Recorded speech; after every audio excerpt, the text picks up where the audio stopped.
This is VSiN, the sports betting network.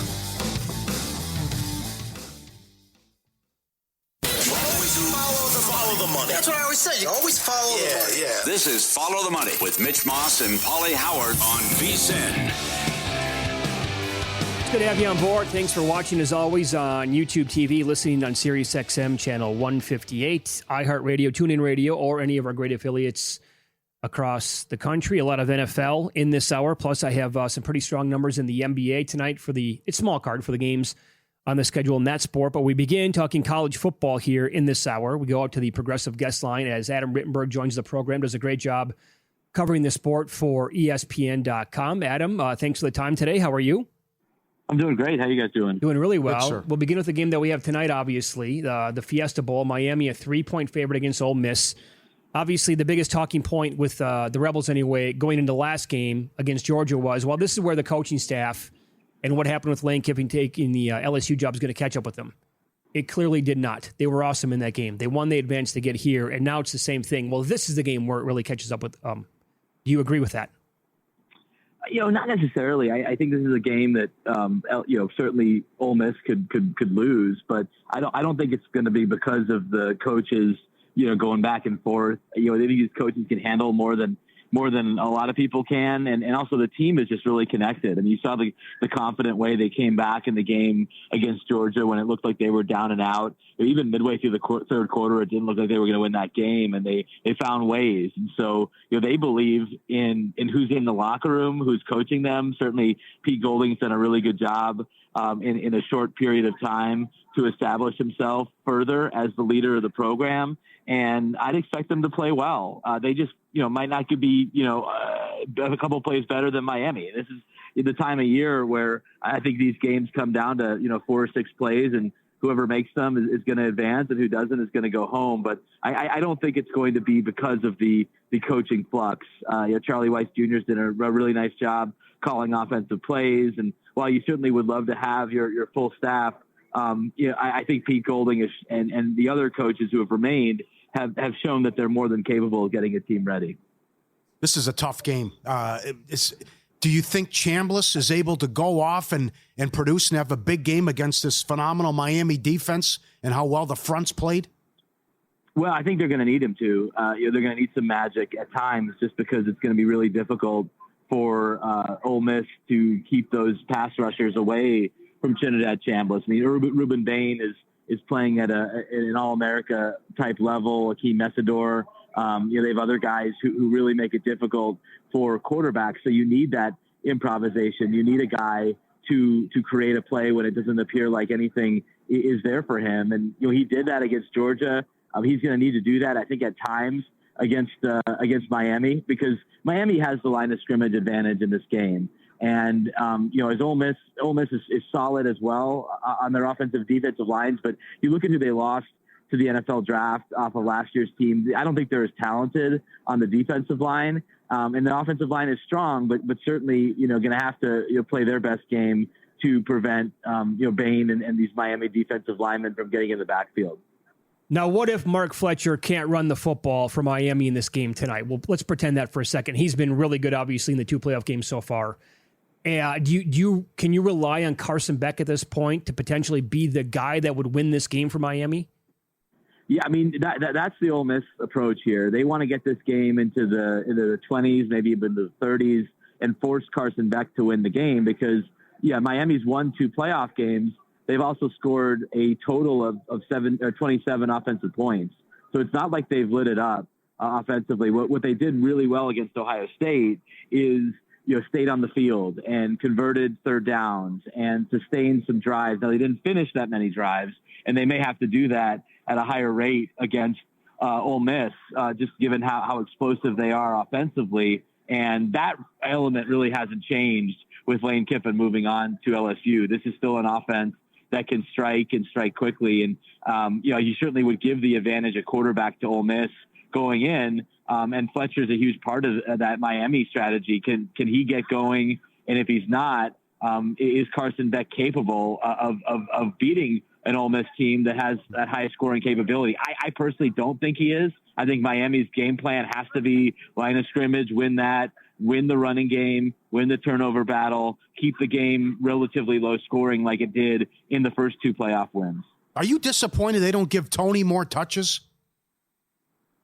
Yeah, at times I think they're trying to, spread the ball around a little bit. Certainly Fletcher's emergence might have limited what Tony can do, but he's a really fun player to watch. I mean, for such a young player, he is really explosive, and you're tempted to give him the ball. He's got to take better care of it. He's had some ball security issues a little bit in the playoffs. Yes. Was fortunate not to lose a fumble against Ohio State. But it's very tempting if I'm Shannon Dawson to increase his touches for a game like this. Well said. Good point about the fumble. Adam Rittenberg, our guest, ESPN.com. He's on the Progressive Guest Line. Follow the Money, Pauly and Mitch VSiN, the Sports Betting Network. You're going to the Peach Bowl tomorrow.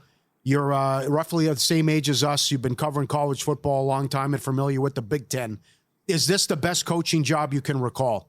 How bad Indiana was. You got free tickets if you get the basketball tickets, and he goes back-to-back playoffs, and now he's the favorite to win it, what Cignetti's done. It's remarkable. I mean, part of it is the time that we're in. If we didn't have a transfer portal, if we didn't have NIL and the ability to go out and collect resources that are around your program and put them into your team, it would be a lot harder. But Kurt and his staff have still done a phenomenal job at identifying talent and developing players. And you look at who they brought over from James Madison, the number of those guys who have been first or second team all Big Ten players or all America type players. Fernando Mendoza was a big deal transfer coming over from Cal, but a lot of their transfers this year, weren't heralded guys, and they've turned out to be really impactful players. Roman Hemby, for example, at running back, I don't think gets nearly enough credit. Some of the offensive linemen they got were cast-offs from Notre Dame, if you're Pat Coogan, or Ohio State, Zen Mikulski. I mean, those are guys that are leaving, elite programs to come to Indiana because they don't have starting spots. And look at what they've done with their offensive line. And so I think they've done a phenomenal job of addressing some of the things that held them back against the best teams last year, namely line of scrimmage play and quarterback play. And they've upgraded those positions, and that's why they're in this spot. And so if they're able to complete this journey and win tomorrow night against the team they've already beaten, which is hard to do twice in a year, and then take down Miami or Ole Miss, it really will be the best single season coaching job I've ever seen. Yeah, totally agree. Now, they went to Autzen in the regular season, and I watched that game. I thought they were the much superior team. That was not a fluke. They went there and took their souls, I felt, from the Ducks. Can they do that again, in your opinion? What do you think the Ducks can do? Or what are they capable of doing here to make it a different game? Well, I think that Oregon's line of scrimmage play gives them a chance.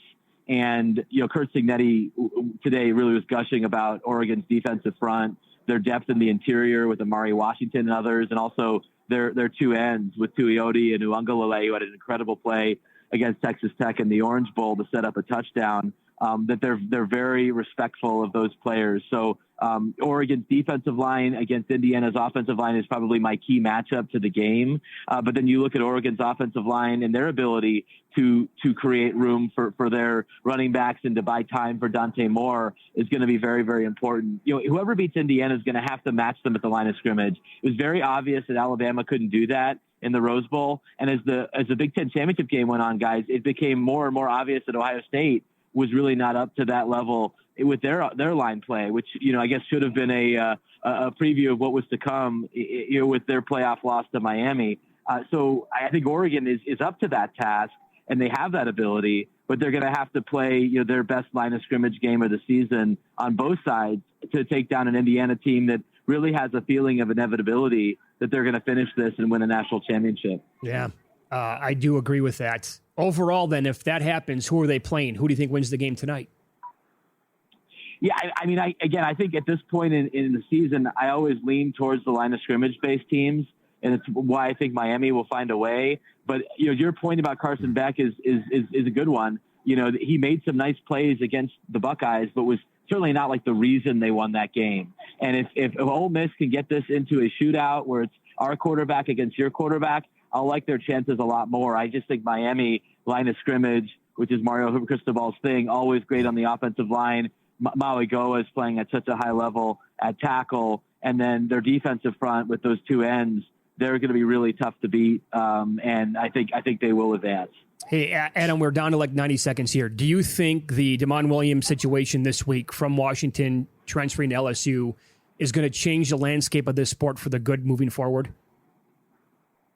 Oh, I don't know about for the good. I mean, I think it's going to be fascinating to see what happens legally. Washington feels very, strongly that, he signed a contract and there's some obligation there. And, and for him to then up and enter the portal is really a stunner. So the Big Ten's involved. A lot of people are monitoring. His agent dropped him today. He's already signed with a new lawyer who's very involved in this case. So it's something that a lot of people are going to be watching for to see if it does change anything, or, in truth, do these contracts really not mean anything for schools and they don't have any control over the players and what they might end up doing if they get a better offer. So I wouldn't say it's changing it for the best unless there is some more binding nature of these contracts so that everybody knows what they mean and can respect them. Yeah, that's kind of what I'm hoping for. You can follow Adam on X. He's at ESPN Rittenberg. Does a great job covering college football for ESPN.com. Adam, thanks for the time. Enjoy the game tonight and tomorrow.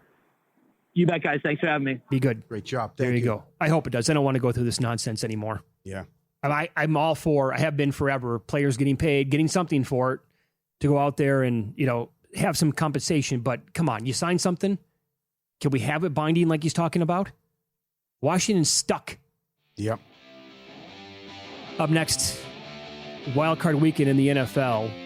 We will tell you how quarterbacks making their first playoff start have done going back more than 20 years. I'll give you one hint. Not good. This is Follow the Money on VSiN, the Sports Betting Network.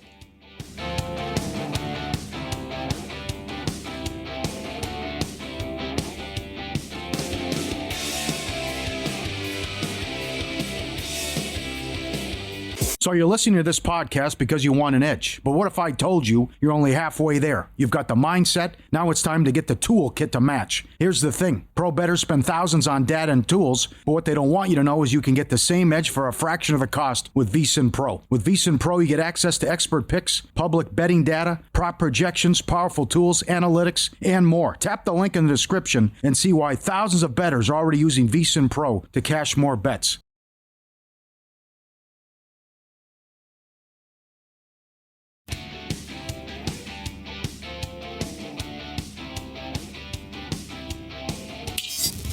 This is Follow the Money on VSiN.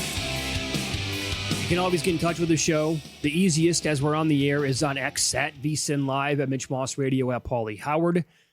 This is a really good tweet from Cole Adams. James Madison had both Curt Cignetti and Mark Byington in 2023. Now Indiana is the best team in college football, and Vanderbilt is the best basketball team in the SEC. James Madison had him 2 years ago. Unbelievable. Are you serious? If they win it, they have to make a movie. And who plays Cignetti in the movie? You can ask Wes coming up, but if you have thoughts. He's right. It's got to be a movie. I mean, if they were so bad, they have the record for most losses. Laughingstock. And this guy comes in. It was hilarious. Remember he gave him the mic at halftime of the basketball game. Yep. Purdue sucks. So does Ohio State. I don't take a back seat to anyone. Mm. And then when he meets with the media, Google me, I win. And then he goes right to the play. Okay, they played an easy schedule, whatever. They lost to Notre Dame. They were found. Okay. And he comes back, and they're only undefeated team, and they spank and embarrass Alabama, and they're 2 wins away from winning the whole thing. And, by the way, already putting together a good portal for next year. Yeah. Why would they not be? TCU quarterback, right. Today I smile at times. I'm happy at times. I can't go crazy on the sideline. Sends a bad message to the team. Afterwards, I'll have a beer with my assistants. It sounds a lot like Saban, where he could never enjoy himself recruiting-wise because it was all coincided with him making deep playoff runs every single year. So good. Remember when they played Penn State? And Jenny Taft's like, these guys have never won. Indiana's never won at Penn State. We've never played here before. These guys have never played here before. Immediately shuts it down. Mm. No, it's good. Wins the game. That's awesome. Right. I don't know. I'm trying to think. I hope it's not because I'm looking at a picture right now of Cignetti and Billy Bob comes to mind, but I don't think Billy Bob would be the right guy. Got too much of that accent. I don't see that fit. I don't think, No. He looks a little bit like him, but Affleck? Age Affleck a little bit? Put some wrinkles on him? He's kind of got the same hair. I would think you need someone to go off, though. I'm sure there's a lot of tirades and getting fired up. There's nobody better at ranting than Baldwin. Yeah, that's interesting. Yeah. Gotta be a movie. I don't disagree. Yep. All right. Again, more numbers here. Steve Makinen, VSiN.com. I would highly recommend that you become a VSiN subscriber today. VSiN.com/subscribe. I didn't see Nicolas Cage as John Madden, though. And how once they get him in makeup, it's a dead ringer. Looks a lot like him. Yeah. Quarterbacks starting their first playoff game in the NFL. 13-25 straight up. 15-23 ATS since 2014. 28-49 ATS. That's 36% since 2003. You have 3 this weekend. Bryce Young catching 10.5 or 11. Caleb Williams, small dog with the Bears. And you also have Drake May. Mm-hmm. More people are really, like, the ballots are already in. I think it's the deadline's passed already. More people really pushing, digging hard for, like, advanced numbers on Drake May to win the MVP. Regardless, he does qualify there. We have more numbers we're going to share tomorrow in all these matchups. There's one on the Chargers that will rattle your cage. Road teams outscoring their opponent offensively by 5+ points per game have been bad going back. 3-13 straight up, 4-11-1 ATS since 2004. It lost again last year in the AFC title game with Buffalo. I'm including this here because this would be the Los Angeles Rams. If it qualifies this year, they would not cover the spread.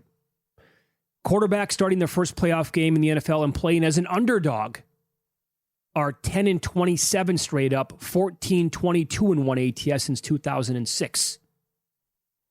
Again, there you go with Caleb Williams, Bryce Young.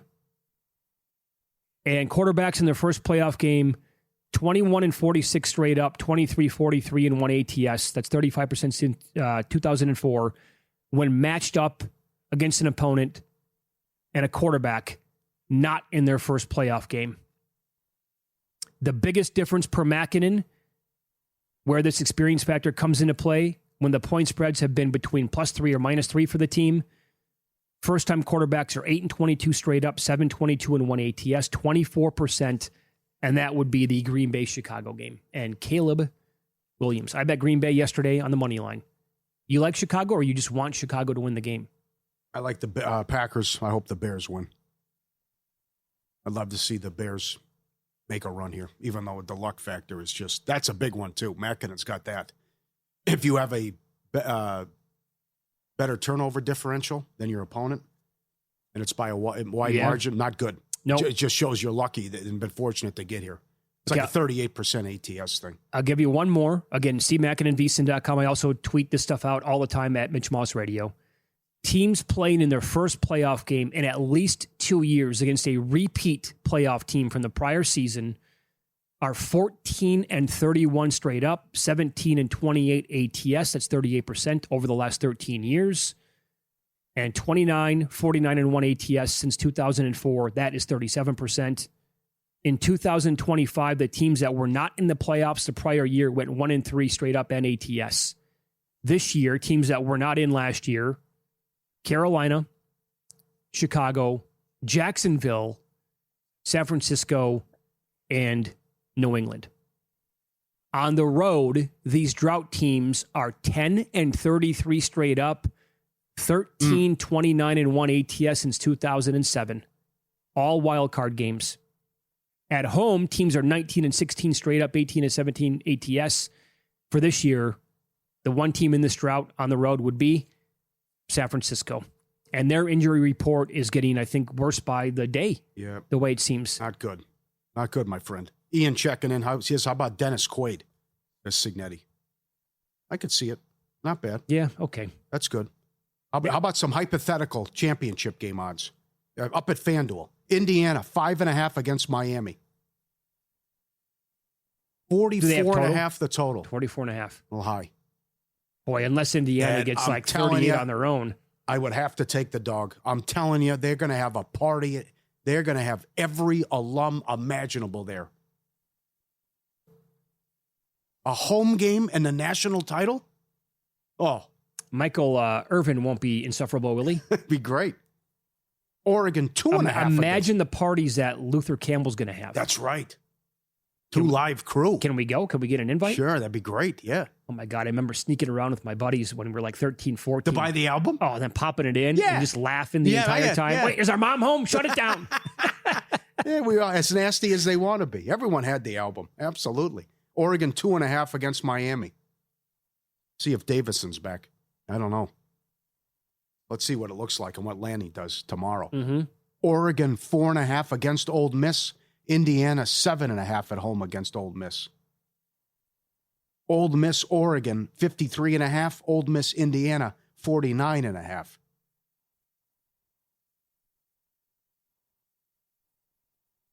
Not enough respect for Miami. Okay. Considering the game would be at home. We're getting a lot of feedback right now on X, all about the same guy to play Signetti. Hold on, let me guess. But the problem, okay, can I give you a hint? Yeah. He's no longer alive, unfortunately. Oh. I love the guy. He was a phenomenal actor. Had one of the funniest lines, caught me off guard with one of the funniest lines I've ever heard in a movie in my entire life. I don't even know if I can say it on the air. Who is? Give me. Come on. Who is it? Bill Paxton. Oh, okay. He does look like him a little bit. Interesting. Yeah. Good job, guys. Does Bill Paxton, did he get fired up enough, though, to be that kind of guy? Oh, he's great in one of the best movies, Under Edge of Tomorrow. He's the drill sergeant.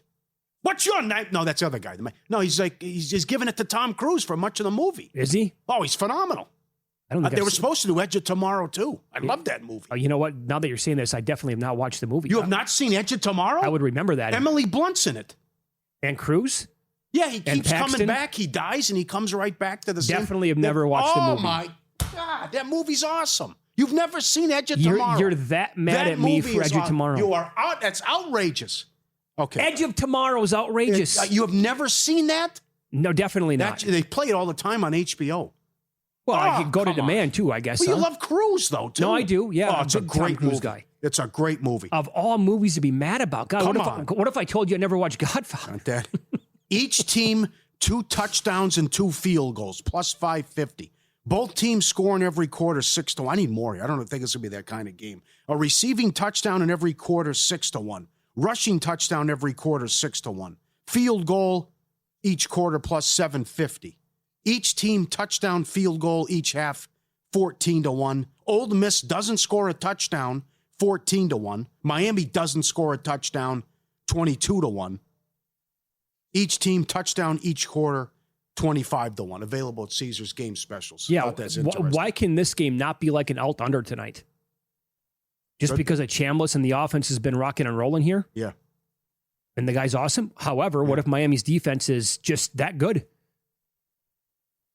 And they come to play again tonight, and they have all those studs overall, NFL guys, and you're like, you're not scoring more than 14 on us. Yeah. Yep. More NFL playoffs coming up next.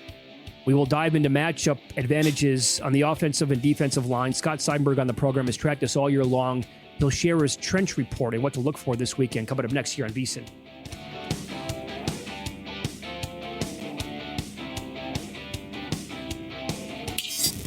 This is Follow the Money on VSiN.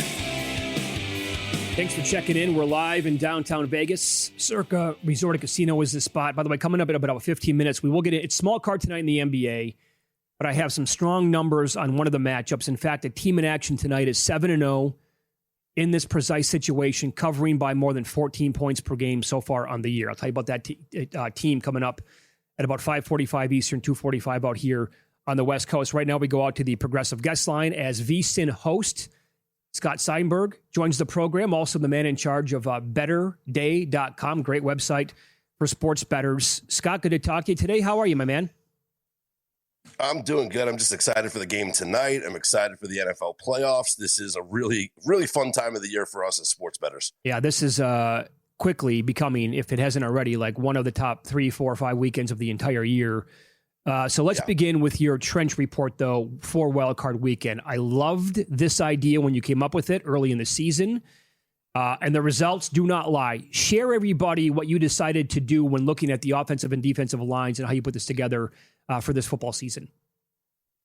Yeah, so I started at the beginning of the season wondering if there was a way that we can find any underreported aspects of games that could go into our handicaps. And so I looked at some offensive and defensive line metrics that are widely publicized through a variety of sites. And I decided, well, if I can take all the information out here and aggregate it and combine it and create my own metric for grading offensive and defensive lines, I wonder if we could use a matchup analysis to determine the winners of football games. And so starting in week number 5 is when I first publicly published my trench report and identifying the top 5 biggest mismatches of the week. This didn't care about the point spread, didn't care about the quarterbacks or the running backs or where the games were. It was just, does the offensive line and defensive line for Team A have an advantage over the offensive and defensive line for Team B? And over the course of the season, since week 5, those top 5 mismatches went 51-19 straight up, with 13 outright wins by underdogs. Now, what I also started to do was in week 8, I looked at the top 3 closest matchups, the games where the trench report really didn't see an edge for one team over the other. And if you blindly just took the points with the underdogs in those games that were so closely lined in my trench report, you went 20-12-1 ATS with 12 outright winners by those underdogs. So the old adage is the game is won in the trenches. It really is one in the trenches, guys. Oh, that's incredible stuff right there. It also tied into certain running back props, right? Like if a team had an absolute edge, and you can explain this exactly where the edge may have been with if it was the rush block win rate, whatever it was overall, but were those running player props for running backs going over like blindly with their props for that week? So the RB1s, and what I did was I started to identify the top 5 rushing mismatches every week. So which team had a significant run blocking edge on their offensive line versus the opposing defense's run stuff unit on their defensive line. Again, this is not looking at teams and how many yards they give up per game or the other, because sometimes obviously linebackers are involved in tackling, defensive backs are involved in tackling. This was only looking at the line play. And if you just took the RB1s, the 5 running back ones to go over their weekly props, since I started publishing this trench report, you had a 13% ROI on your investment on just blindly betting the overs. Pretty good. Nice. Okay, so let's fast forward now to Wild Card Weekend. Is there a clear mismatch on one of the 6 games that we have that you can share? Yeah, the biggest mismatch by far is the Rams.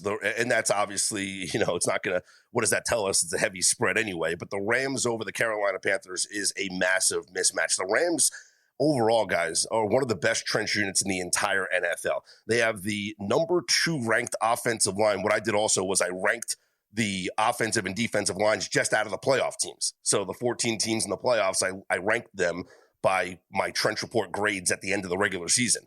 And of the 14 teams in the playoffs, the Rams have the number 2 offensive line and the number 2 defensive line. So they're going to have a pretty significant edge over most anybody that they play in this postseason. And that is by far the biggest edge here in round 1 is the Rams over the Panthers. Okay. Scott Seidenberg, our guest, you can follow him on X. He is at Scott's on Air, VSiN host, also the man in charge of betterday.com on the Progressive Guest Line.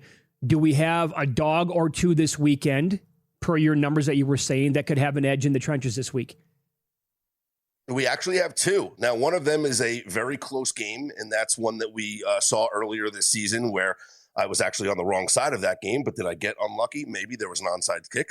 But that's the Bears and the Packers. In the trench report, the Bears have a slight edge over the Green Bay Packers. It is the closest matchup of the week, though, but it does lean towards the Chicago Bears. And then the Pittsburgh Steelers on Monday night have a clear edge over the Houston Texans. So we know Tomlin, dog, Monday night, Tomlin. We know people are going to be on the Pittsburgh Steelers, but they have the edge clearly over the Houston Texans in the trenches. I'm guessing that you already fired on the Steelers when they were catching 3.5, or am I wrong with that? Soon as it opened up. As soon as it opened up. As soon as it opened up. They beat the Ravens, and I'm like, let's look at the line here, because no matter who they play, we knew who they were going to play, right? And so I knew that they were going to be a dog. I said, no matter what the line is, I said, as soon as it opens up, I'm firing in on Sunday night. So let's say that the form holds here and the best teams in the trenches make deep runs. Just what would a Super Bowl game look like based on your numbers that you put together? Now, keep in mind, guys, that the numbers will change maybe slightly after their performances in the wild card round. So I'm just going off of the numbers going into the playoffs. Now, I don't expect the numbers to change that drastically unless somebody has like a really good performance in the trenches or a really bad performance, gives up a lot of sacks or a lot of tackles for loss or something like that. But if we just looked at the bracket based off of the regular season numbers going into wild card week and we project every matchup moving forward, the Super Bowl will be the Denver Broncos against the Los Angeles Rams. And in that game, I can tell you, it is the closest trench report game that I have seen this entire season. It is less than a 1 point discrepancy in my scoring system between the Rams and the Denver Broncos. Wow. And you would also have the Broncos beating the Steelers, if this holds true again, in the AFC title game to get there, and the Rams over the Eagles in the scenario. Yep. So the big people are going to look at, well, how do these teams get there? Well, the Rams obviously beating the Seattle Seahawks in the divisional round, the Broncos over the Buffalo Bills. Then it would be the Steelers over the Patriots, with the Eagles over the Bears. Although I will say the Eagles and Bears, only a 1.2 point discrepancy. So if you're looking for maybe a dark horse or a sleeper team that you think could make a deep run here, the Chicago Bears would be that team. I think the two dark horses, based off the trench report, would be the Pittsburgh Steelers and the Chicago Bears. Yeah, and looking at your notes, by the way, the top 5 dogs that won outright based on the trench report was that game, actually. That was the third biggest dog to win when the Bears played on Black Friday against Philadelphia, and they were around plus 275 to win the game based on how they would have the edge there in the trenches. Yeah, I tracked. I looked back over the course of the season, and I wondered what were the biggest wins for the trench report as far as like underdogs winning outright. And yet, Bears over the Eagles was the third biggest win. The biggest win actually came in Week 18 with the Browns walk-off winner over the Cincinnati Bengals. Giants beating the Eagles in Week 6 was a game that the trench report actually identified because Philly had some bad trench numbers earlier in the season. And then it was Steelers over the Ravens in Week 14 was another dog outright winner that it selected. And Jets over the Bengals in Week 8 was a game that had a trench advantage, believe it or not. Very good. And again, you share all the numbers up. People can go there at bettorday.com, BETTOR day.com is the site. In about a minute here, do you have a best bet that you like in tonight's game or tomorrow night's game in college football? Yeah, I can't get away from Miami money line tonight because with all the coaching drama that's going on here at Ole Miss with the coaches doing double duty, people need to acknowledge that Ole Miss caught a break by playing 2 teams already that they have played in the regular season, meaning they already had workup done on these teams. The binders were already complete. They had full film studies and breakdowns on Tulane and Georgia, where if you're missing a couple of assistant coaches, it's okay. You just go back and you look at what you did in the prior work, and then you adjust a couple of things. Now you're doing a full install against an opponent that you've never seen before with no coaches. That is a big concern for me tonight. Plus, Miami's pass rush is unlike anything that Ole Miss has ever seen this season. If you're looking for a prop bet, I like Trinidad Chambliss to go under 23.5 rushing yards because in college football, guys, the sacks go against the quarterback's rushing numbers. And Miami averages 7.5 yards lost per sack this season. It's the most in the country. They have the most sacks in the country. 2 sacks tonight on Trinidad Chambliss. That means he's probably going to have to rush for over 40 yards in order for him to break this prop and go over 23.5. So give me Miami money line and Trinidad Chambliss under 23.5 rushing yards. Awesome spot, Scott. Right. And again, follow him on X. He's at Scott's On Air, VSiN host. Thank you, my man. Enjoy the games tonight. Enjoy it, guys. Talk to you soon. There Thank you.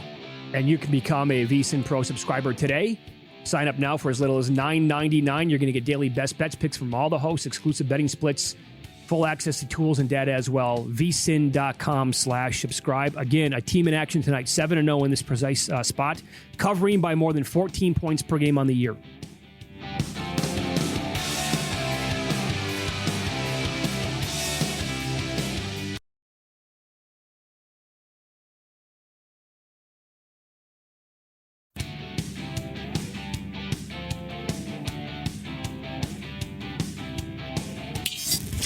This is Follow the Money on VSiN.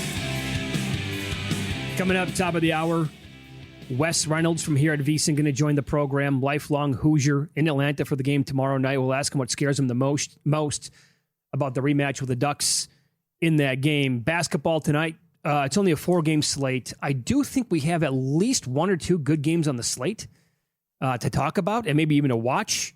Number 1, Cavaliers are playing at the Wolves. Minnesota's laying 2.5. Total is 237.5. Cavaliers playing much better basketball now down the stretch. Minnesota, they have some weird losses throughout the year, as they do like every single year. But it seems like when Ant shows up with his A game and wants to play and they take on good teams, that's when they come to the gym, every single time when it's a marquee opponent. Sometimes when they have those goose eggs or those really bad games, it's like, yeah, that's a crappy team. How'd you show up like that? Yeah. But high total here. Good game. DeAndre Hunter, 7-0 under run with his rebounds. Garland, 6-1 under run. Merrill, 5-0 over run. All great numbers on these games. Check out the prop analyzer every day at VSiN.com. I may have missed something, but Sam Merrill was great in his last game, and he's been tickling the nylon again quite a bit lately. Tickle. Yeah. He's playing tonight, right? Because I don't find him on any injury report, but I don't see his props up. Points.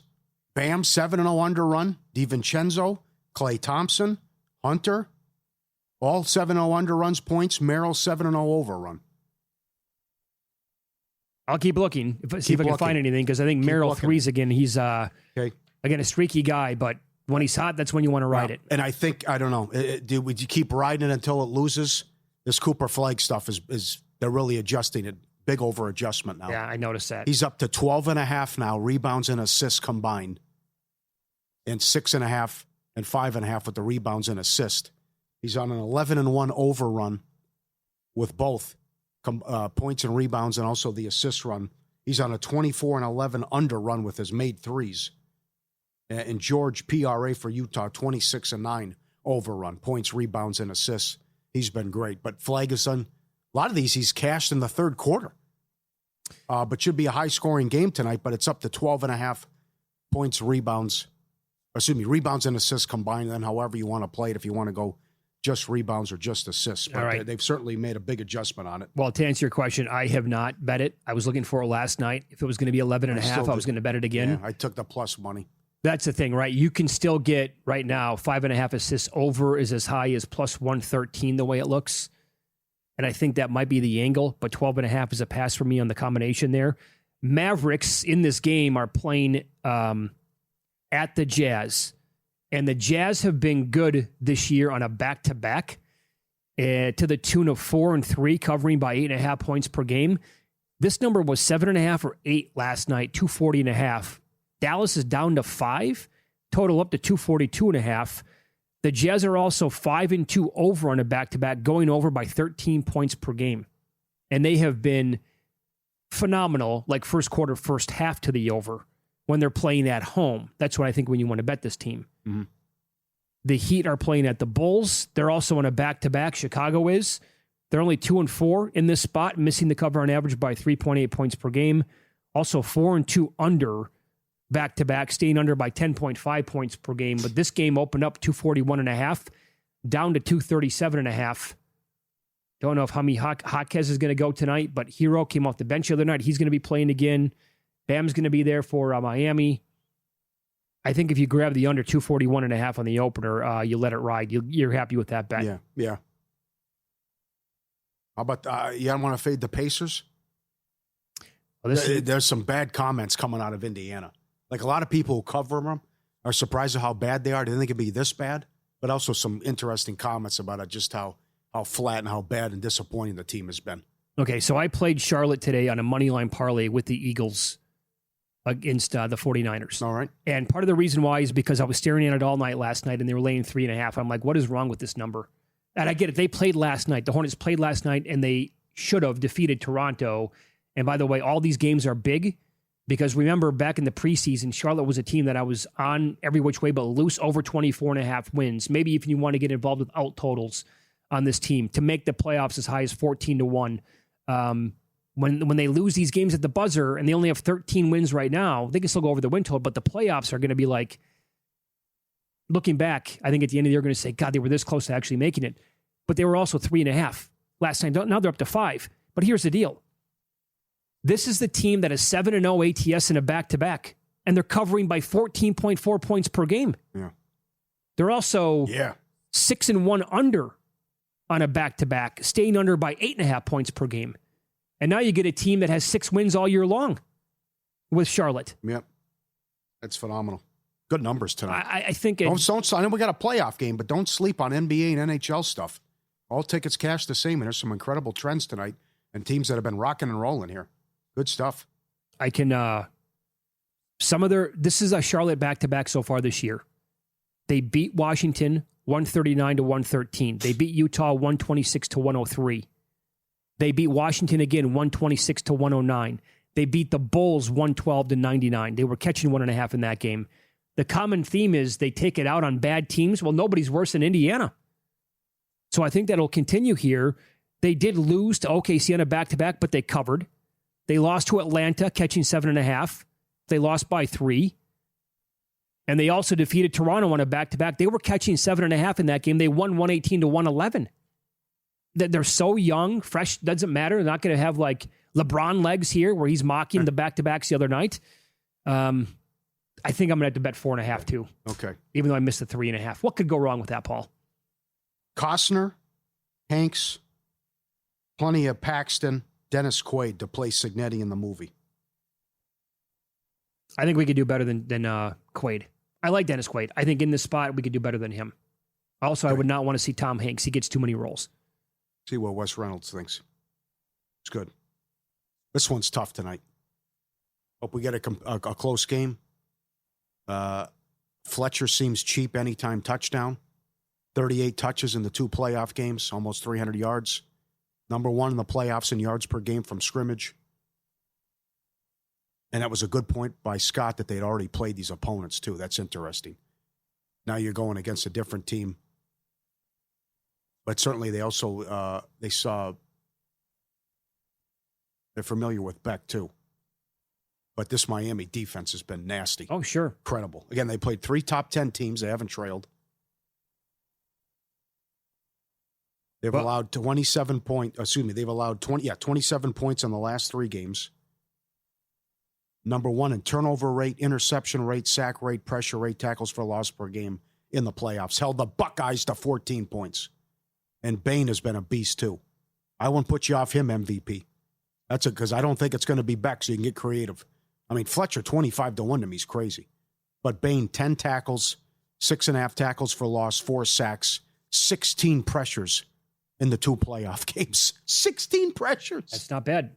He can just wreak havoc here, too, on Chambliss. And by the way, people can't stop talking about his short arms at the NFL level. That's the underwear Olympics for you right there in a nutshell. Okay, all right. Okay, This is from Lance on X. Lance likes to go big or go home. Chambliss, 3 plus passing touchdowns, plus 550. 4 plus is 25-1. And then he says, have some guts, let's get nuts. Come on. If the guy's going to listen to the show every single day and chime in with that, I have to co-sign. Good. Sure. All right. That's aggressive, though. Okay, so he's been great, but this is a whole different ball game with this defense. Right, so if it turns into an Ole Miss game... What happens? Is it? No, that's the thing, right? I don't think it does. No, neither do I. Miami's got to dictate tempo, slow, methodical. You're going to control the line of scrimmage and pound Fletcher. I think they have to if they were going to win this game. But what if they drop behind 14-0 first quarter? Game plan is out the window. Yeah. So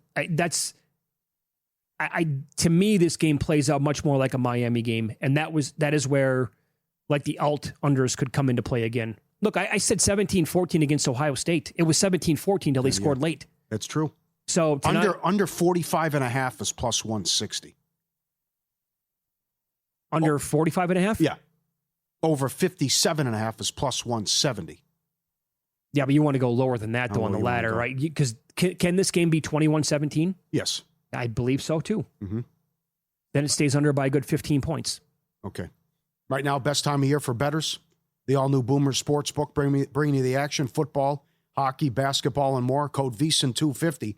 When you sign up for a Boomer's mobile account, they'll match your first deposit up to $250 in bonus bets, plus $5 juice on all NFL games. Download the Boomer Sportsbook app today. Learn more. BetWithBoomer.com. Got to be 21. Terms and conditions apply. BetWithBoomer.com. Code VSiN250. Lifelong Hoosier Wes Reynolds on the program next with VSiN in Atlanta for the game tomorrow night. What scares him the most about the rematch with the Ducks? We'll ask him coming up here and Follow the Money. It's VSiN, the Sports Betting Network.